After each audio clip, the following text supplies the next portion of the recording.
ఓం నమ శివాయ. కార్తీక పురాణం అధ్యాయం 11.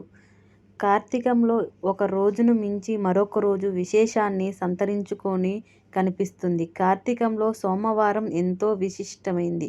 కార్తీక శని త్రయోదశి 100 రెట్లు, కార్తీక పౌర్ణమి 1000 రెట్లు, శుక్లపాడ్యమి 1,00,000 రెట్లు, ఏకాదశి కోటి రెట్లు, ద్వాదశి అనంతమైన పుణ్య ఫలాలను అందిస్తుందని జనక మహారాజుతో వశిష్ఠ మహర్షి చెబుతాడు. ద్వాదశి రోజున చేసే దానం వలన కలిగే ఫలితాలను మాటల్లో చెప్పలేము. ఆ రోజున ఆవు దూడను బ్రాహ్మణునికి దానం ఇవ్వడం వలన ఆవు శరీరంపై ఎన్ని రోమాలు ఉంటాయో అన్ని వేల సంవత్సరాలు స్వర్గంలో ఉంటారని అంటారు. కార్తీక ద్వాదశి రోజున సాలగ్రామ దానం చేయాలి. ఆ విధంగా చేయడం వలన ఎలాంటి ఫలితం కలుగుతుందనే విషయానికి సంబంధించిన ఒక కథను వశిష్ఠ మహర్షి చెప్పడం మొదలు పెడతాడు. పూర్వం గోదావరి తీరంలో ఒక వేశ్యుడు ఉండేవాడు. ఆయన చాలా పిసినారి. ఊళ్ళో చాలా వాళ్ళకి అప్పులు ఇస్తూ అధిక వడ్డీలు రాబడుతూ ఉంటాడు. ఎంతటి సిరి సంపదలు ఉన్నప్పటికీ ఆయన ఎవ్వరికీ ఎలాంటి సహాయం చేసేవాడు కాదు. దైవ కార్యాల వైపు కన్నెత్తి కూడా చూడడు. ఏ రోజుకు ఆ రోజు ఎంత లాభం వచ్చిందని లెక్కలు వేసుకుంటూ ఉంటాడు. ఊళ్ళో వాళ్ళల్లో చాలామంది ఆయనకు దగ్గర అప్పు తీసుకునేవారు కనుక ఆయనకి ఎదురుగా మాట్లాడే ధైర్యం ఎవ్వరికీ ఉండేది కాదు. అలా మాట్లాడితే తాము తీసుకున్న డబ్బు తిరిగి ఇచ్చేయమని ఒత్తిడి చేస్తాడని భయపడుతూ ఉంటారు. దాంతో ఆ వేశ్యుడు మరింత కటువుగా వ్యవహరిస్తూ ఉంటాడు. ఒక రోజున ఒక బ్రాహ్మణుడి దగ్గరికి అప్పు వసూలు చేయడానికి వెళతాడు. ఉన్న పళంగా తన డబ్బు చెల్లించమని, లేదంటే ఊరుకునేదే లేదంటూ ఆగ్రహవేశాలు వ్యక్తం చేస్తాడు. ప్రస్తుతం తన దగ్గర డబ్బు లేదని, అప్పు ఎగ్గొట్టాలనే ఆలోచన కూడా తనకి లేదని ఆ బ్రాహ్మణుడు చెబుతాడు. కొంత గడువు ఇవ్వమని కోరుతాడు. ఇంతకాలం ఆగడమే ఎక్కువని, ఇక నిరీక్షించడం తన వల్ల కాదని మర్యాదగా డబ్బులు చెల్లించమని ఆ వైశ్యుడు పట్టుబడతాడు. అప్పటికప్పుడు తాను ఎక్కడి నుంచి తెచ్చేది, ఎవరు ఇస్తారు అంటూ ఆ బ్రాహ్మణుడు నిస్సహాయతగా ప్రదర్శిస్తాడు. కొంత సమయం ఇస్తే ఆనా పైసతో సహా ఇచ్చుకుంటానని ప్రాధేయపడతాడు. అయినా వైశ్యుడు వినిపించుకోకుండా ఆ బ్రాహ్మణుడి ఇంటి ముందు చిందులు తొక్కుతాడు. అనేక రకాలుగా తిడుతూ చివరికి ఆ వేషాన్ని అణుచుకోలేక కొడతాడు. ఊహించని ఆ దెబ్బకి ఆ బ్రాహ్మణుడు అక్కడికక్కడే చనిపోతాడు. బ్రాహ్మణుడు తన దెబ్బకి చనిపోవడం చూసి ఆ వైశ్యుడు భయపడతాడు. ఆ ఘటనను ఎవరైనా చూసారేమోనంటూ ఇటూ అటూ చూస్తాడు.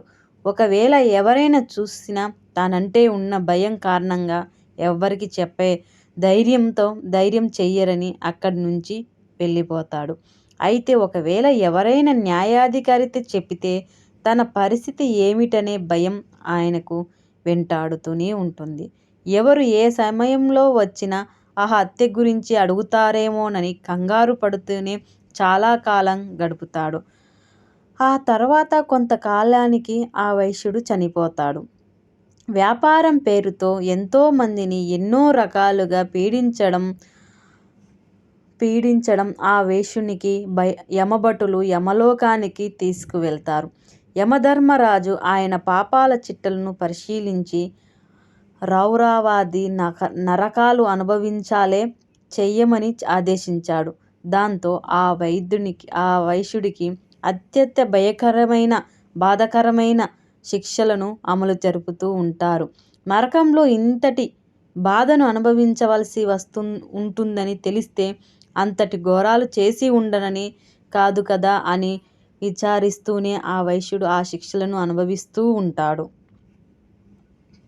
ఆ వైశ్యుడికి ధర్మవీరుడు అనే ఒక కొడుకు ఉంటాడు. ఆ యువకుడు తండ్రి వలే కాకుండా ఎంతో ఉదార స్వభావంతో వ్యవహరిస్తూ ఉంటాడు. దైవ కార్యాలు నిర్వహించడమే కాకుండా ప్రజలకు ఉపయోగపడే బావులు, చెరువులు తవ్విస్తూ ఉంటాడు. వ్యాపారం చేస్తున్నప్పటికీ ధర్మం తప్పకుండా నడుచుకుంటూ ఉంటాడు. ఎవరు ఎలాంటి అవసరాల్లో ఉన్నారో, ఆపదలో ఉన్నారో ఆదుకుంటూ ఉంటాడు. అలాంటి ధర్మవీరుడి ఇంటికి ఒక రోజున నారద మహర్షి వస్తాడు.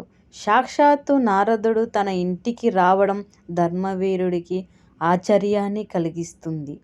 నారద మహర్షి సాదరంగా ఆహ్వానించి తన ఇల్లు పావనమైనదని, తన జన్మ ధన్యమైనదని అంటాడు.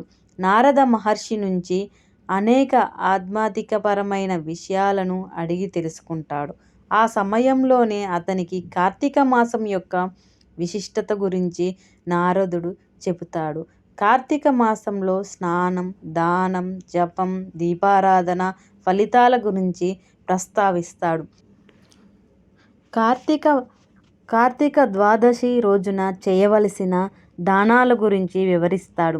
కార్తీక ద్వాదశి రోజున సాలగ్రామ దానం చెయ్యమని, ఆ దాన ఫలితం అతని తండ్రికి నరలోకం నుంచి విముక్తి కలుగుతుందని చెప్తాడు. కార్తీక మాసంలో సాలగ్రామ దానం చేస్తే ఎంతో మంచిదని, నరకంలోని అనేక బాధలు పడుతున్న తన తండ్రికి అక్కడి నుంచి విముక్తి లభిస్తుందని విన్న ధర్మవీరుడు చిన్నగా నవ్వుతాడు. తాను ఎన్నో దానాలు ధర్మాలు చేశానని, అవన్నీ తన తండ్రికి నరకం నుంచి లేకపోతున్నప్పటికీ కేవలం ఒక రాయిని దానం ఇవ్వడం వలన ఆ పని జరుగుతుందా అని అడుగుతాడు. ఒక రాయిని దానం చేయడం వలన అలాంటి ఫలితం ఉంటుందని తాను అనుకోవడం లేదని అంటాడు. ఏది దానం చేసినా అది తీసుకున్న వారికి ఉపయోగపడాలని, ఒక రాయి దేనికి ఉపయోగపడుతుందని ప్రశ్నిస్తాడు. అలాంటి ఉపయోగం లేని సాలగ్రామాన్ని తాను దానం ఇవ్వలేనని చెప్తాడు. సాలగ్రామం గురించి అవగాహన లేకుండా ఆయన అట్లా మాట్లాడడం తాను చెబుతున్నా వినిపించుకోకపోవడంతో నారద మహర్షి మౌనంగా అక్కడి నుండి వెళ్ళిపోతాడు. అయినా నారద మహర్షి అంతటివాడు చెబుతున్నా వినిపించుకోకపోవడం వలన సాలగ్రామాన్ని గురించి అవమానకరంగా మాట్లాడడం వలన ఆ పాపం ధర్మవీరుడి ఖాతాలోకి చేరింది. ఫలితంగా ధర్మవీరుడు పులిగా, కోతిగా, ఆంబోతుగా అనేక జన్మలెత్తుతాడు. ఒక బ్రాహ్మణుడి ఇంట స్త్రీగా జన్మించి వైధవ్యాన్ని పొందుతాడు. అప్పుడు ఆ బ్రాహ్మణుడు తన కూతురి దోషాలను తొలగించడం కోసం, ఉత్తమ జన్మలు కలగడం కోసం సాలగ్రామం దానం చేస్తాడు. ఆ పుణ్య విశేషం వలన తన 23వ జన్మలో ధర్మవీరుడు నియమనిష్టలెరిగిన ఒక బ్రాహ్మణ కుటుంబంలో జన్మిస్తాడు. పూర్వజన్మ వాసనల వలన కార్తీక ద్వాదశి రోజున ఆయన సాలగ్రామం దానం చేస్తాడు. ధర్మవీరుడు చేసిన సాలగ్రామ దానం వలన ఆయనకు అనంతమైన పుణ్యఫలితాలు లభిస్తాయి. అప్పటి వరకు నరకలోకంలో అనేక బాధలను అనుభవిస్తూ వచ్చిన వైశ్యుడు అందులో నుంచి బయటపడతాడు. తన కుమారుడు చేసిన సాలగ్రామ దానం ఫలితంగా నరకం నుంచి విముక్తిని పొంది పుణ్యలోకానికి వెళ్ళిపోతాడు. కార్తీక మాసంలో ద్వాదశి రోజున చేసే సాలగ్రామ దాన ఫలితం ఏ స్థాయిలో ఉంటుందో వివరించి వశిష్ఠ మహర్షికి జనక మహారాజు భక్తి శ్రద్ధలతో నమస్కరిస్తాడు. 11వ అధ్యాయం సమాప్తం. ఓం నమః శివాయ.